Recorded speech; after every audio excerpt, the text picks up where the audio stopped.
What say you, Richard Alex Murdaugh? Are you guilty or not guilty of the felonies wherein you stand indicted? Not guilty. How shall you be tried? By God and my country. The exact time when Paul and Maggie Murdaugh were murdered. At the end of the investigation, it was obvious. I'm not here to work with them, okay? And the whole point is to have this not fall into the wrong hands. This case is unique, it's unprecedented in South Carolina history.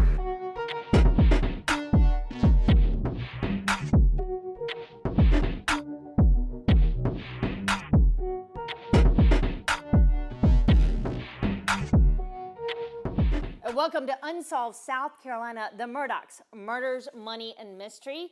I'm Anne Emerson, and I'm joined with our exclusive legal analyst, former South Carolina Attorney General Charlie Condon, and our executive producer, Drew Tripp. Thank you for joining us. We are discussing in what's about to occur over the next couple of weeks, which is the new filings that have come through as we head toward this evidentiary hearing based on the jury tampering allegations involving Colleton County Clerk Becky Hill. These are allegations and what is going to happen with this retrial hearing. Now, what we know right now is that both the defense and the state have had an opportunity to file their pretrial briefs. We have a status conference hearing coming up on January 16th, just a couple of weeks away. And then, of course, the actual retrial hearing has been scheduled by the Supreme Court Justice Jean Toll, and that is supposed to be happening January 29th through the 31st. So right now we have some big legal questions to get answered today. And I'm just going to kick it off with the first thing that, Drew and I have been going over all of this information. I know that you have been looking over these briefs as well, Charlie, and one thing that really stood out to us was a serious discrepancy between these two briefs in what the defense believes is the basis of this evidentiary hearing and these jury tampering allegations and what the state is saying. And to the point that the state is still arguing, why are we having this evidentiary hearing? It's really set the table, I think, for how important, I guess, contentious probably is not the right word, but how high the stakes are coming up as we go into this hearing. That's just my takeaway, because we've got some, again, to Anne's point, we've got some really serious, heavy-duty legal issues to work out, do we not, Charlie? Well, I think it's unprecedented. I think this is something that our Supreme Court at some point is going to review what the standard is in this situation, and to talk about the opposing views. The state wants it to be State versus Green. That's their case, in which there's basically sort of a harmless error analysis by the court there that it was a bailiff who was asked about what happens if we're deadlocked, and he talked about what it's called an Allen charge, called a dynamite charge. If you'll get one of those, and that will be the judge's charge to you. Shouldn't have done that. The court said harmless error, didn't affect the verdict. That's the state's position. The defense's position, which I must say, if you, not to predict anything here because it's been unpredictable in the Murdaugh case, but it does seem as if what they're saying applies more readily to our current situation, which is State versus Cameron. In State versus Cameron, old statute for entering a bank with intent to steal, the jury could decide guilty, not guilty. If guilty, do you give mercy or not mercy? And if you give mercy, it's less than the maximum sentence, which I think, as I recall, was life. Very important. So the bailiff entered the fray on that. What happens? Tell me about this. The juror asked, and the bailiff opined on it. And the court ruled that entered the sanctity of the jury. They could have been confused. New trial. So what standard does Justice Toll apply? That will be the key, and I suspect she may talk about that at the first meeting that we have on the 16th. She may not. She may hold back on that. But both sides are fighting tooth and nail, because I do think that the standard potentially will dictate the result. So just to be clear, what we're looking at is the defense is saying that that all that was necessary, and correct me anywhere along this, all that was necessary was this improper contact by this court official, Clerk Hill, allegedly to the jury, which they're saying these jury tampering allegations that she had referred to body language according to these sworn affidavit from a juror. So we're looking at this sort of improper contact. They're saying that's all you need, right? That's what Cameron is. Well, because the kind of contact from the elected court official, the clerk, enters into the sanctity of the jury. You don't have to show that it would change the verdict. You have to show that the contact occurred and it was in this really important sanctity of jury type language that the State versus Cameron used. And I must say, having read these cases, it's confusing. You can pick out little snippets here and there, and both sides have done that, I think, very well. And in picking out the different reasoning there, I think Justice Toll has a really important job here on deciding, like, what standard am I going to apply? I suspect, knowing her, she's going to announce that at some point I'm going to apply this standard after hearing arguments. But it's the key moment, because I do think if it's under the stricter Cameron standard, as I call it, if you think about what happened here, it just seems like, gosh, if they can prove that the elected clerk of court started to give this sort of commentary to jurors before they deliberated, it does seem like it enters into the sanctity of our system. On the other hand, in the state's position, wait a minute, we've got so much evidence against this dude. It didn't take them very long to reach a verdict. All the jurors will say that it didn't impact them at all. So State versus Green, this is not that big a deal. It's not good. We're not here to defend Becky Hill, but you should uphold this verdict because all of them say that they would reach the same verdict, and the activity of the clerk didn't affect me. Cool. So which way do you go? So that's it. So that's the state is saying there's two layers here that Justice Toll's going to have to like kind of sift through. So their two layers, as opposed to the defense's one layer, their two layers is improper contact and did it affect or bias or prejudice this verdict. Yeah, and one thing I was fascinated, apparently there had been some real discussions at the conference that they had by telephone, because it looks like a lot of the ground rules were set with this discovery business going back, meaning what information is going to be shared. And it seemed like where they're headed is that Judge Newman may testify in camera, jurors in camera, by the way, that means in private, in the chambers. Press won't be there. I think in camera from Latin translates in chambers. So it's in chambers with the judge. It's all private. And they're setting that up. Both sides seem to be agreeable to that if we go that far. The state doesn't want to, but I think we're headed that way. But what they definitely want to do, the defense does, they want to put Clerk Hill front and center. And they want to be able to go through all of the attacks possible on her credibility, which unfortunately there are many now, so that they're going to say that she's not believable and juror 630 is. And if you look at what she said to 630 as the juror testifies to, that gets into the Cameron territory. So what Justice Toll may well do is let the fray occur, let it all, see how it shifts out, see how it strikes her, and then maybe have language as to the standard. I don't know how she may handle it, but that would be another approach, to wait till all of it and then announce her decision. Probably, knowing her, it's probably not going to be announced the day of. It'll probably be a written order released a week or two later. Oh, okay. Could be That's done really that way. interesting. I didn't even think about that. Well, Of she course, wants- we're still waiting for this verdict to come out again or something. And why would she do that when she can take as much time as she wants to think about that? That's kind of and to what Charlie was just referencing, that's kind of the point I want to take off with, is we're just slightly ahead of our skis a little bit on a couple of issues, which is, one, the states argue, it comes down to this, proving that there was actual improper contact. And I think from the defense's position, from Murdaugh's position, they are gung-ho, adamant, fully bought in, yes, there was improper contact. And the state is still trying to push the brakes on this a little bit and raise questions. And the state is saying in its filing this week, in its brief this week, essentially that you need to prove that this actually occurred, because a lot of what they're still banking on hearsay and credibility of the people Murdaugh spoke to and the jurors that they spoke to, and pointing out things like, as you mentioned, Charlie, that none of the jurors polled, either by SLED for the state or by the defense counsel, none so far have actually said that anything Becky Hill did impacted the way that they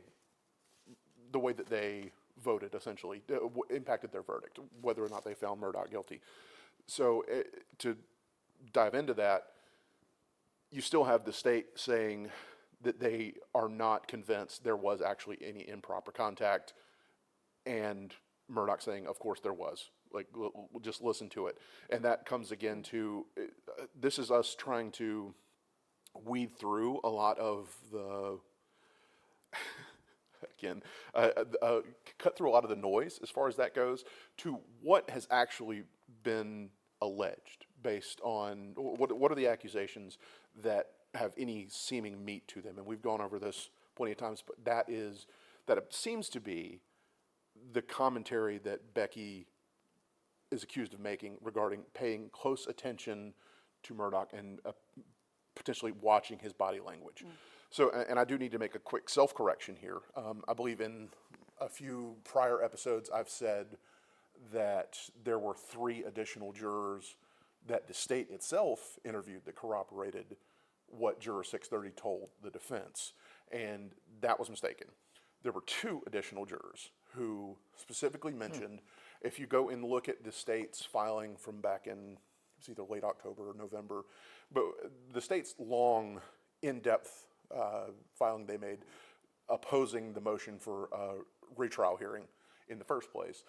They had this table and a graph in there, and they had their questions. Did Becky Hill say anything to you about evidence? Did you see Becky having any one-on-one conversations with an individual juror?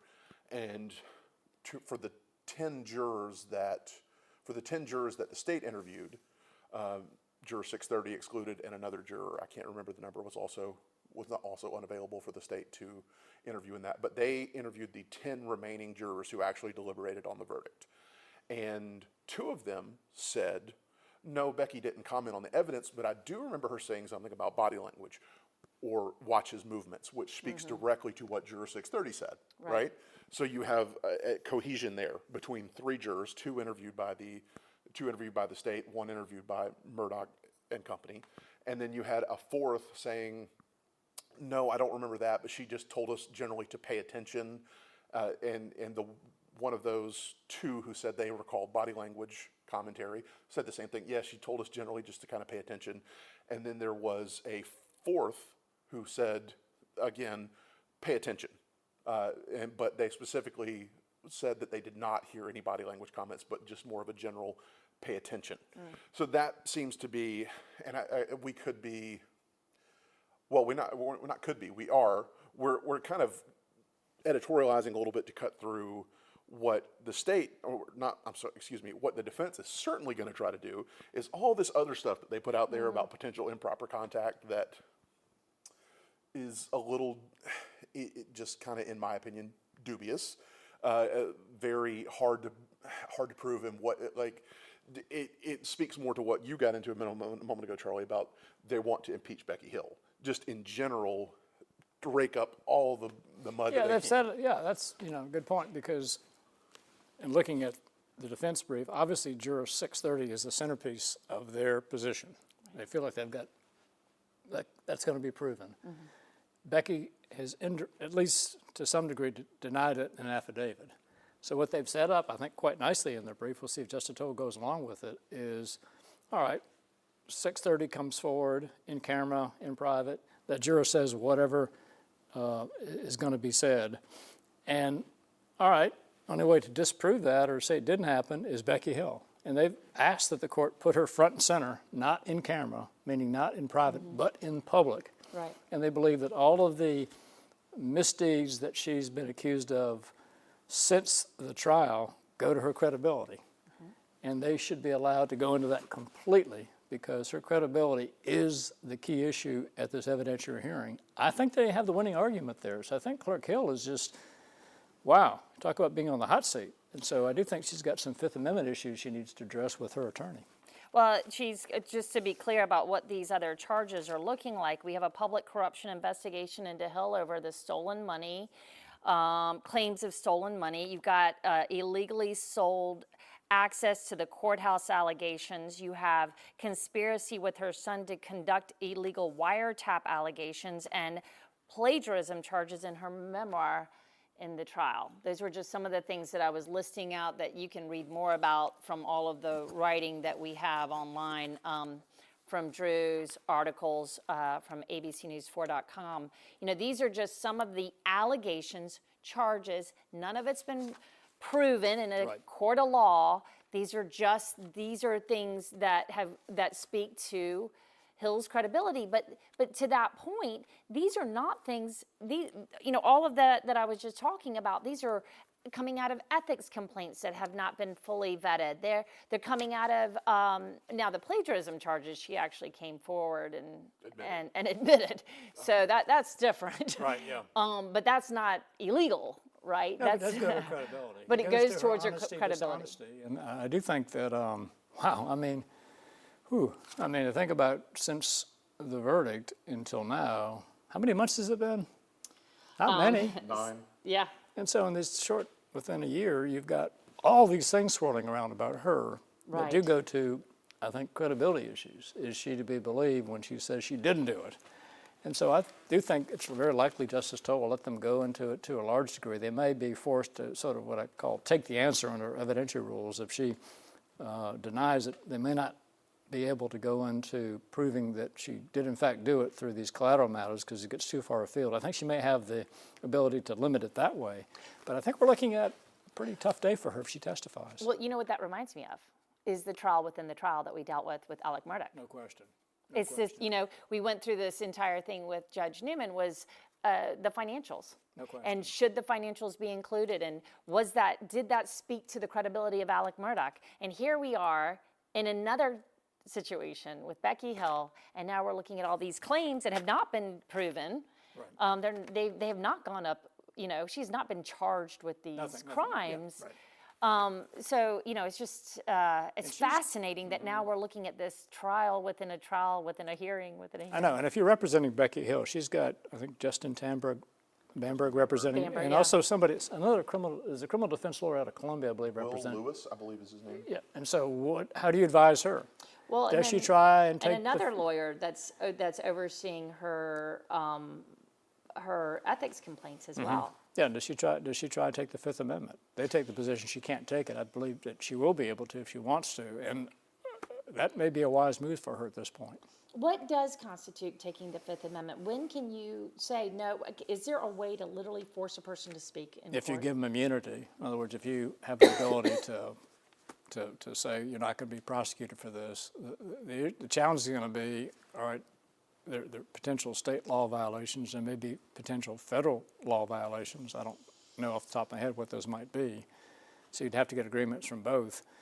But, she that's a tough call, I would think. Because if she does take it, I think juror 630 wins the day.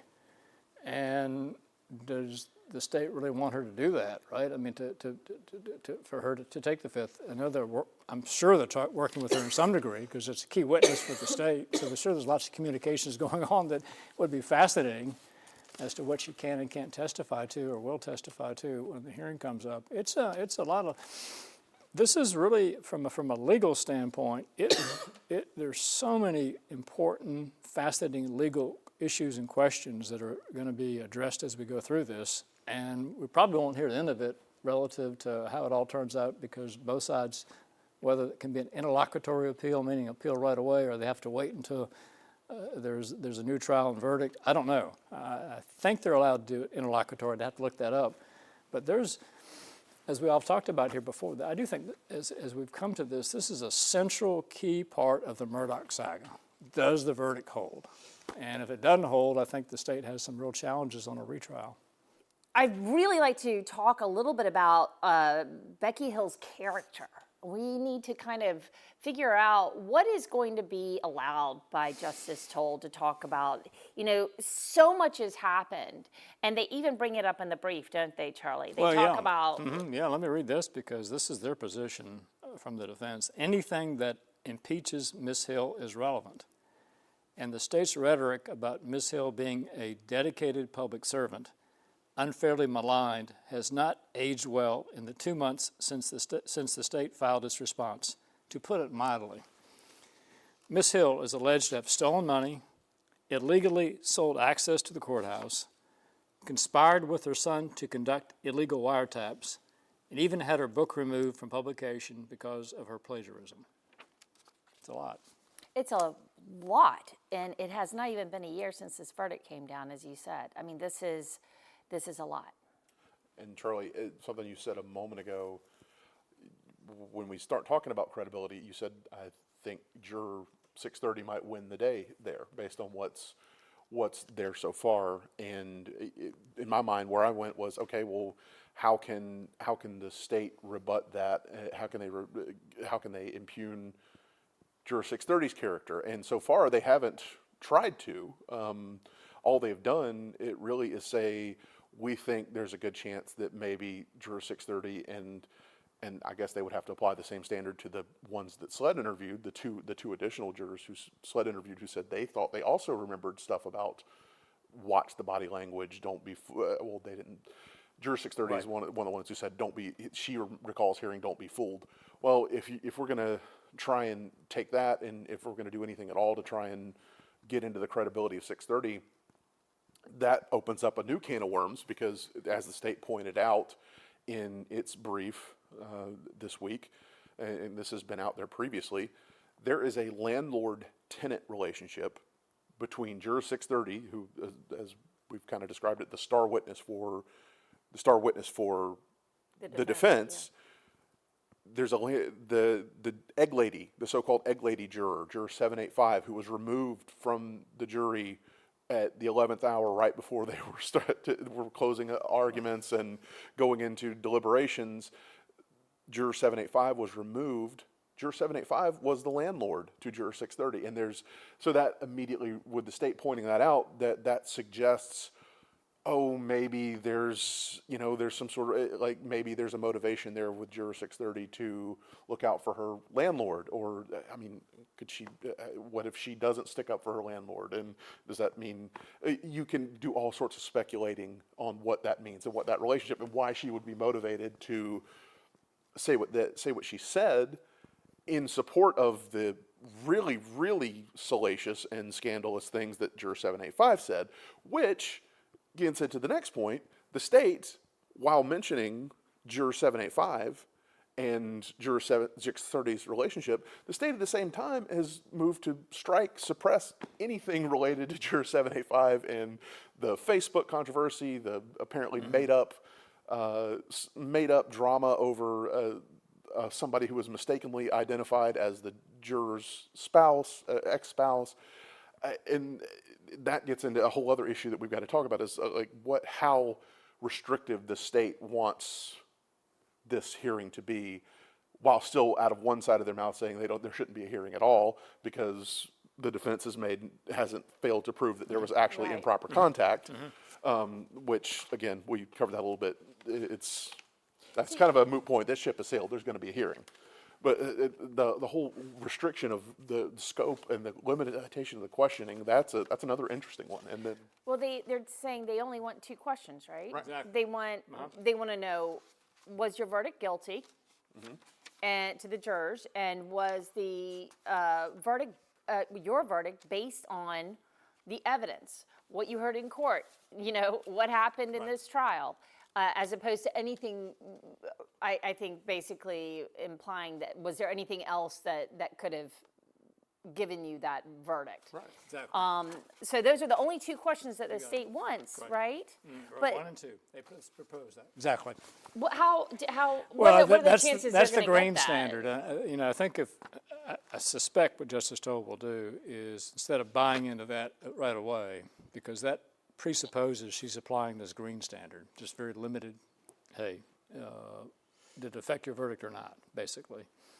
My suspicions are, given the fact that we have 3 days, right, with a court order on how the press is to be aligned and pool, and I don't believe you do all that unless you intend to hear lots of witnesses, wouldn't you think? Which means we could be sitting in an empty courtroom a lot of the time. Huh? I think a lot of we will. I think a lot of times they'll be back in chambers with these jurors and potentially Judge Newman. We might see him come in And there. what are they going to ask Judge Newman? What, I'm fascinated by that too. Yeah, what is the I don't point know. of I that? thought that was interesting because he did obviously have lots of interplay with the clerk, lots, and that's typical. Nothing wrong with that. And I don't know. I think the egg lady information that we talked about, I think that's probably not going to be that relevant in this. To me, that's a bit far afield. So whether or not he gets into or is questioned as to anything relative to improper juror conduct, I don't know. That was fine, but it's clearly in their brief that he may be a witness. Well, and the thing I wonder about too is this Justice Toll's opportunity here to hear the jurors firsthand, look them in the eye, let them use their voices, because, you know, we all know that when you text somebody or email somebody, it feels very different than when you actually That's a really discuss good point. it Yeah, one with. thing I did think about this too is if you start thinking about what they're accusing Clerk Hill of doing, it would be important for me to have the context of that. Did she go walking in there at a key moment during the trial? Because they do want to have the transcript as part of the exhibits here. And so when did she have to talk about watch the body language? And how did she do that? I mean, we were all there. Right. And so to go back to that room, did she just march back in there and walk in there? And that to me is really important, the actual settings. That's a really good point. And that again, the state continues to try to make that point, is that they have produced the sworn statements of 10 of the 12 deliberating jurors, 8 of whom are adamant that well, it's not even 8. It's all 10 that they talked to said no, she didn't say anything about the evidence. Right. She didn't say anything to us about evidence. Good point. She didn't comment on the evidence. But what gets tricky there is potential comments about telling them a specific thing to look out for, like body language, when it does align so closely with what the state was arguing in open court. And this Creighton Waters and he's making the points in these briefs. He's like, yeah, that's something I said. And one of the actual jurors that they interviewed said, yeah, Creighton Waters said that. She didn't say that. Becky didn't say that to us. Creighton said body language, pay attention to his movements, watch him closely. It's this whole nexus of, okay, are they misremembering, or are they misattributing that? But, and then when you have 2 additional jurors who feel like, no, I remember something about Becky saying that. Yeah. Is it now that it just makes Passing the comment, or was it purposeful? Well, and that's accidental. Or? it's the contextual nature of this, right? Right. So maybe that's what we're getting to the heart of, is that these jurors are going to get an opportunity to say, wait a minute, I know that's what they wrote down in the SLED interview, but this is what I want to explain. Like, she walked in after, you know, or however they want to explain it. I think that's going to be super important for this part of the hearing. And of course, we're all going to be in the dark, aren't we, for a little while? Yeah, didn't you think the other curious thing about I guess it's the defense filing about Becky sending emails to the prosecutor? Did you catch that part? yeah. And to law enforcement. Yeah, commenting on witnesses. Right, defense witnesses, is that right, That Drew? seemed Is that what you saw? highly unusual. Yeah. That's just not something that's not done, right? I mean, Why would she do that? Who knows?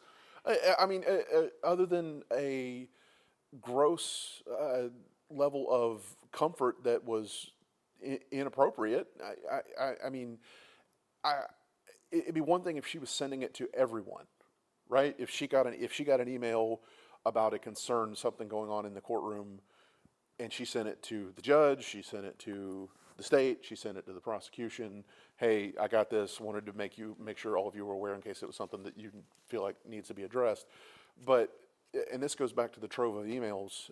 If you've not been keeping up with that, the FOIA release that we got over 2,100 emails. that we got over the holidays, but some of which were also exemplified in there, of Becky would receive emails, and she would forward them on. One of them was commenting on the defense's expert witness. It was a weapons expert. That's one I specifically remember reading from the the FOIA emails from Colleton County. A weapons expert, a military veteran, was like, that guy that the defense put on the stand, he's glossing over. He's not, and then she forwards that to the prosecution. To Creighton Waters' email Yeah. address during the trial. Yes. It sounds like she's just really taking sides, right? I mean, Yeah, it does. supposed to do that. And that gets. They're gonna have to litigate all that, and I think it really speaks to. It comes back to one of the central issues that is still at play, which is between the state and the defense. The defense is arguing, based on one of the standards. I'm not sure if it was. I believe it was Rimmer. That they were, the Rimmer case, they were arguing the fact that a court official had any contact whatsoever, and throw out whether or not, because we're going to litigate that too. We're going to try to get to the bottom of that in court. Did she have improper contact with the jury outside of the scope of her official duties as the clerk of court and the jury manager? Which would mean just taking care of their everyday needs and making sure that they're adhering to court rules and that stuff. Did she have improper communications outside of that scope that's outlined in her official duties? Once that's settled, which I think it's, again, that ship has sailed, they have to say, okay, did it result in prejudice? Did it result in bias to the jury? And the defense, Harpootlian and Griffin, they're going all the way and saying it doesn't matter. It doesn't matter because there's case law precedent. The Cameron case. It doesn't matter. Any improper contact necessarily biases the jury, it prejudices the jury, and we have to have a retrial. It's a fair trial. That's you've got to have a fair trial. That's their argument. Now the state is still. No, Go in the green. We need, and then here comes the defense coming back. Said, okay, well, guess what? Not only now, if we apply that standard, the ball now shifts to your court. We think it's the state's now. It's now the state's responsibility to prove that there was no bias. Usually, it works the other way, right? The one who's making the accusation has to bring the proof. In general logic games, if I accuse you of something, I've got to come with the evidence. Part of Jim and Dick's filing this week was like, you know what? You have to prove that there wasn't jury bias and jury prejudice. Based on these sworn affidavits of what they said. Okay. And that's still something else that Justice Toll is going to have to. Yeah, and I think a fair reading of these cases is that both sides have support for their positions.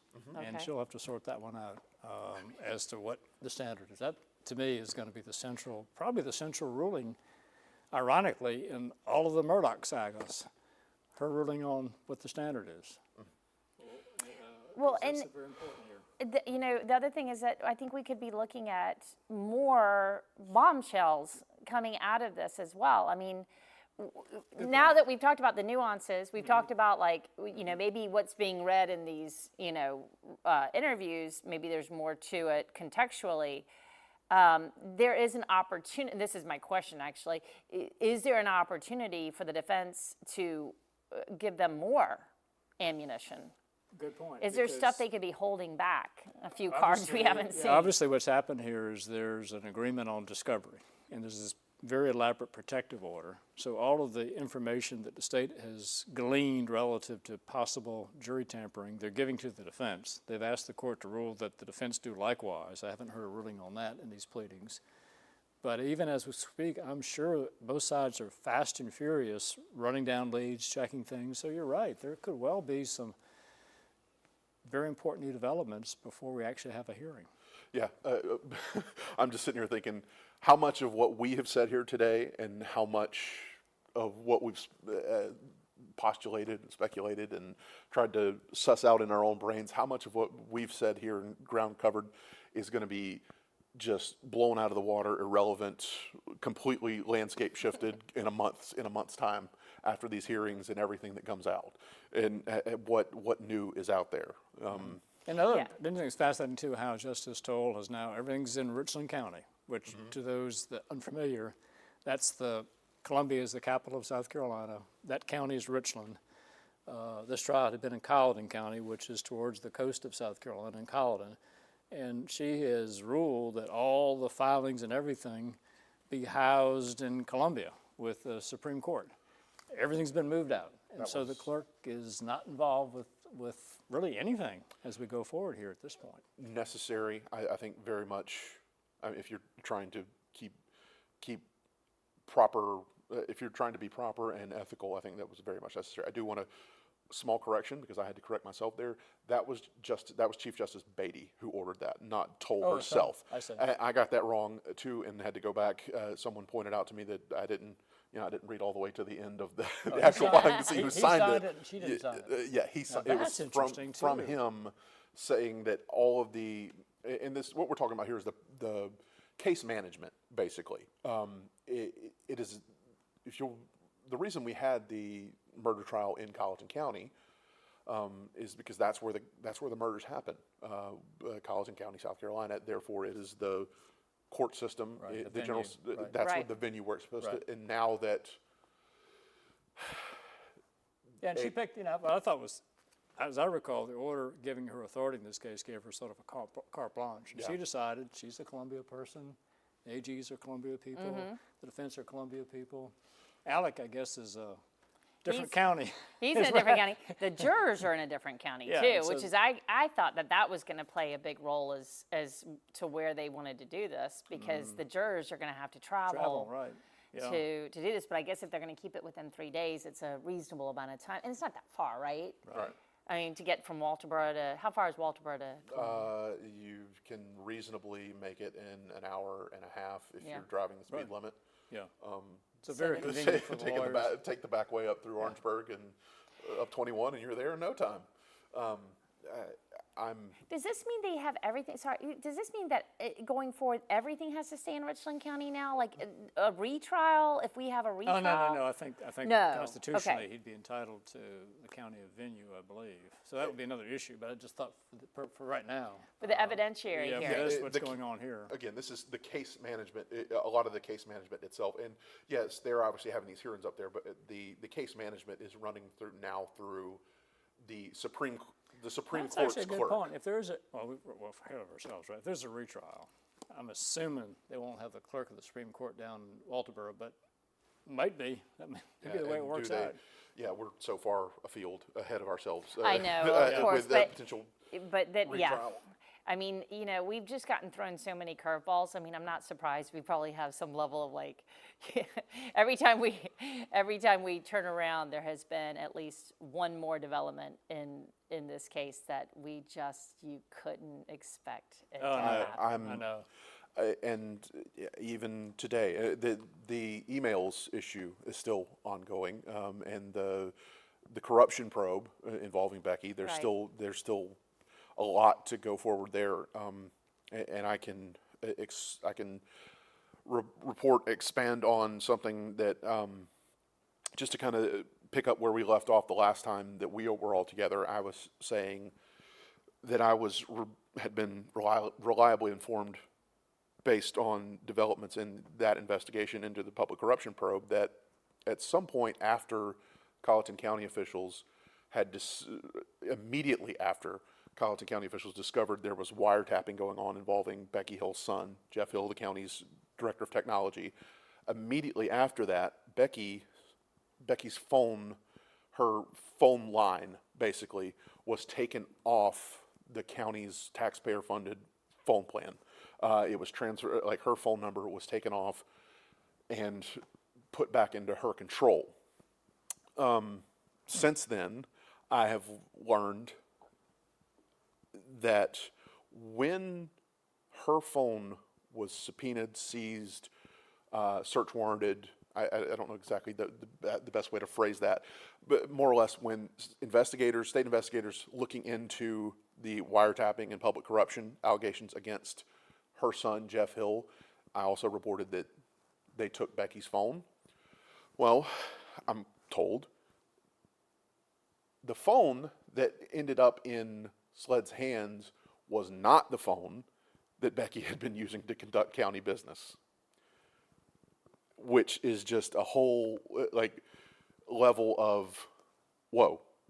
So there's that speaks to okay, something stinks in the state of Denmark, to poorly quote Shakespeare there. That again, Really? it was the wrong phone. It wasn't and the investigators know it was the wrong phone. Adding on to that, Fitz News today, Wolf Oaks, the publisher of that online news outlet and commentary outlet, they published a pretty extensive report expanding on that today, that confirms not only what I'm saying there about she turned in the wrong phone. They go on to say the same thing happened with Jeff Hill with his phone, and it's pretty. They're sort of painting the picture for potential obstruction charges in the corruption probe involving Jeff and Becky Hill, to the point that there's belief that the phones weren't they didn't just disappear, they were destroyed, that they were originally using. And that's citing Fitz News on that. So it's By the way, I should mention, because I was intrigued by the wiretapping charge, because when I think of wiretapping, I think of, somebody tapping into a phone line and listening on the head. I actually looked at that statute, and I think it's called the Homeland Security Act. It's a very broad-based statute that was passed, I guess, a few years ago. But it does list within there prohibitive acts, which would be, I guess, which could be covered by it, which apparently they're alleging that he, in effect, used his position to intercept phone communications, as I recall. yeah, not just phone, emails. And, I'm sorry, emails. That would be covered by the act. So he would just be able to tap into their email system Yeah, and be able to read was in whatever's charge of going it. on? He was the technology director. He knew, so he knew how to, that's the So when you go through his wasn't really computer, can you wiretapping, see email tapping, right? can you see the emails that he allegedly confiscated There would or be, intercepted? Would there you be would- able to see it like yeah. like the way we FOIA'd for the 2,100 emails? We It's would be this- able to see what Jeff Hill was emailing. I Yeah. guess that's already with SLUD. yeah, but yeah, it's the same. The digital footprint. Everything you do in a digital ecosystem leaves a trail. A digital paper trail. You can anything away from this. Take that. you can try to cover your tracks to an extent, and you can reset devices and try and wipe data, but as far as servers that are out there, there's going to be some record of what you did at what time and the metadata. And we got into all of that during the Murdaugh trial with the phones and how your phones aren't just tracking you; they're tracking movements. This thing, that thing, over here, over there. It's everything is logged for a period of time. With digital devices, and they can retrace your steps. But when you have access to something like that, you can do some pretty. If you're not scrupulous, you can do some pretty nefarious things when you have access to stuff like that, which is, I think, what we're getting at the heart of with these wiretapping allegations. So. More to come on that we'll see in the meantime. I don't know when that's going to happen, but we undoubtedly it'll be at Friday on 3 o'clock, Friday afternoon at 3 o'clock, right when we're about ready to go home and call it a week. So that's where we stand right now. We've got a lot to think about. We may have a few more briefs, right? As you were saying, they need to make sure that all this discovery goes through. We've got to make sure that everything has to be lined up before the 16th, and I have a feeling on the 16th at this conference status hearing, we're going to get a lot more clarification. I would think as we go along, there'll be a lot of developments from the legal side. The factual investigation will go on. I wouldn't be surprised, a lot more filings. But I do think, knowing Justice Toll, I feel like on the 16th, there's going to be some real ground rules set. We'll have an idea what to expect. And I do think the setting aside of 3 days, that tells me it's a fairly involved situation. And she wants to make sure that before she gets into that courtroom on the 29th, everybody knows what's going to be taking place. I think that's the intent here, the way it's been set up, just time-wise and procedurally wise. And it looks like really, it looks like sort of I hate to put it this way, but a bit of a Murdaugh reunion, right? There'll be all the media Absolutely. folks, reserved seating, the pool camera, the photographers, and really, I suspect, continued national, international interest. Yeah, and they're expecting it as well. And that's something this time, we've already been through an enormous amount of coverage on this. So, yes, we have a lot to be coming at the same time as when the murder trial was. It's I don't think the TV will be as good. Don't you think, though? I don't think the TV will be probably a lot less interesting because probably a lot will happen in camera. Yeah. And there'll be lots of legal arguments. But there still should be some, if Clerk Hill actually testifies, that would be If she sort of doesn't must-see take the TV, fifth. right? If that should be, if she actually testifies and goes through cross-examination. During the trial, we had access to the in-camera hearings. Only the jury did not. That's right. Well, this time the in camera is going to mean something different. I think the in camera this time is going to mean that we're going to be in the chambers That's right, yeah. with the justice. point. But to that point that Sam Griswold is our brilliant photographer who is helping us with our podcast, who you might have just heard on there.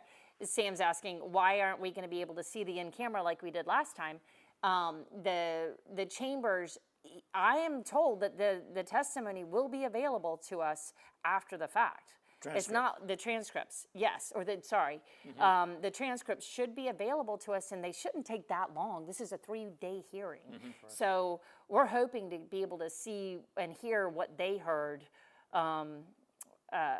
back in those chambers. point. There's Yeah, no reason why that should be sealed, right? Yeah, the order did say that would be available with the personal information. Actually, the defense was asking, but that was also remarkable to me because apparently during that phone conversation, they had a lot of agreement. So the defense was proposing these things that looks like the state was comfortable with, in camera with jurors and transcripts afterwards with personal information being redacted.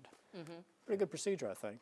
Yeah, I think so too. I think they certainly see what can happen to these personal lives when they are thrown into the center of these storms from all of the media coverage. You just can't deny it. And to that point, I think Clerk Hill has an opportunity here to do what she said she wanted to do since September, which was to clear her name to some degree. That's very true. So let's see. Yeah, she may have really good answers to all these things that have been thrown at her. She actually wrote about it in the emails. That's where I'm kind of thinking about is that we saw in the emails, Clerk Hill went on about, this wasn't, I never did anything that I was, basically ashamed of. Everything I did was on the up and up. So here's your opportunity to clear her name as much as she possibly can, and we'll see if she takes that opportunity Good point. or not. Yeah. So to be continued, of course. January 16th, we will be into this preliminary hearing, the status conference for what's going to be happening on January 29th, which is the retrial hearing, the evidentiary hearing.